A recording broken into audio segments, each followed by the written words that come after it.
Hello. I believe that most people do not take personal legal documents seriously. They don't take any binding contract seriously unless you're in business. But the common Joe does not take any binding legal agreement seriously. Most people do not read their leases. Most people do not read their auto insurance finance contracts. Most people do not read their home purchase sale contracts. I know for sure that most people do not read their credit card agreements. They have no clue on what they're signing. Yet they're surprised when they have a fee in their billing or something that seems unfair but is legal comes up. Let me give you a perfect example of what I'm talking about. Job applications. In fine print, it says your employer can terminate you at will for any reason. That supersedes any any handbook policy that they give you, any lip service your store manager is giving you about they can't just fire anybody or they have to fire people according to procedure. That's a bunch of lip service. The reality is that your employer can fire you for any reason at all, except for racial reasons, gender reasons, religious reasons, those three, or disability reasons. Those four are protected.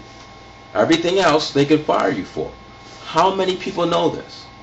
Well, clearly not many people, because when you go on some of these forums that talk about wrongful termination, many of the cases that are brought up, or many of the complaints that are brought up about regard unfairness.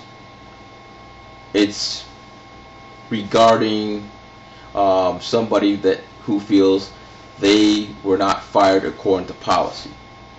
The policy, let me tell you something, the policy, corporate policy in any corporation is not the law.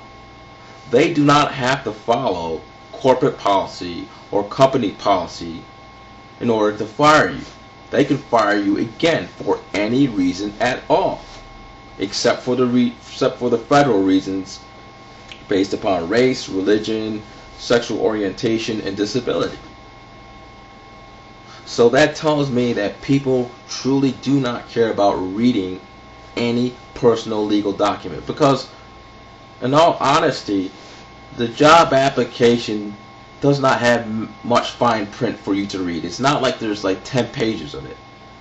But clearly, people do not care. They don't. That's sad because, for example, credit card companies, they probably get away with murder in many states.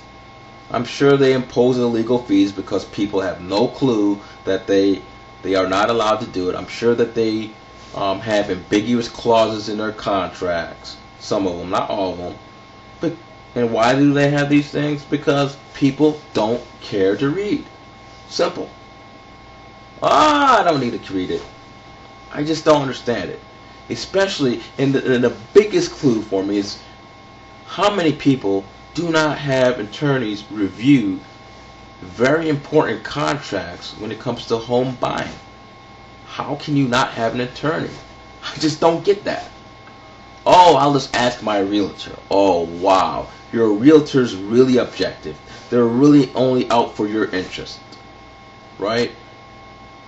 It's not, they're not going to give you a biased answer because they really don't have any interest in you buying a home.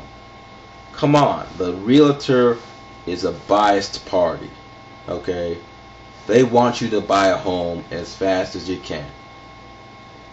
Okay? If you have certain realtors that have not made sales or what have you in a certain period of time. Don't tell me the realtors are an objective party. They're not. You need a lawyer, whether it be legal services that you need to sign up for, or you have to retain one. You need a lawyer to sign these things. There is so much bullshit I keep reading about regarding buying and selling a home, legal bullshit, I mean lawsuits. It's not even funny because people seem to think they do not need to understand every single word of those binding contracts. And that goes for leases too. People just breeze through these leases, these rental leases, and have no clue on what they're signing. I think it's very sad. So I hope some people will change. Have a nice day.